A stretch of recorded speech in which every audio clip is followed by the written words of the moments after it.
આપ જો છો જામનગર મહાનગરપાલિકા હમણાં જ ચૂંટણી ગઈ 2 મહિના થયા છે અને જામનગરની જનતાએ ખોબલે મત આપી અને 64 માંથી 60 કોર્પોરેટર ભારતીય જનતા પાર્ટીના ચૂંટાણા છે। ત્યારે જામનગરના જે પદાધિકારીઓ બેઠેલા છે જે સીટ ઉપર અને જામનગરના જે અધિકારીઓ છે એની અણઆવત કયો તો ઠીક છે, 15 દિવસ જેટલું ચોમાસું પાછળ ગયું અને તરત જ એકાત્રા પાણી દેવાની વારી આ જામનગર મહાનગરપાલિકાએ જનતાને જે વાયદા કર્યા હતા ચૂંટણી પહેલા, રોજ પાણી આપશી, નિયમિત પાણી આપશી અને ચોખ્ખું પાણી આપશી, એના બદલે ચોખ્ખું પાણી તો આવતું જ નથી આખા જામનગરમાં, નિયમિત પાણી આવતું નથી ને જે પાણી આવતું હતું એમાં એકાત્રા પાણી કરી અને જનતાને હેરાન કરવાનું કામ ભારતીય જનતા પાર્ટી ચૂંટણી પછી કરે છે। આ એની આદત છે।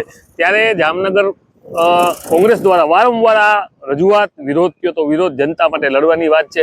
ત્યારે તમે જોવો છો તેમ સવારની રંગમતી નદીમાં એક પાઇપલાઇન જાય છે, લાખો લીટર પાણી સવારે 7 વાગ્યાથી આ લાઈન લીકેજ છે।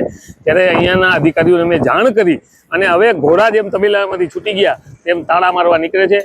તમામે નિષ્ફળ આ ભારતીય જનતા પાર્ટીનું શાસન જામનગર મહાનગરપાલિકામાં છે એ સાબિત થાય છે। જનતા હેરાન છે, જનતા પરેશાન છે, પાણી જ્યાં એના મોઢા સુધી પહોંચવું જોઈએ એ નથી પહોંચતું અને પાણીનો વેડફાટ થાય છે।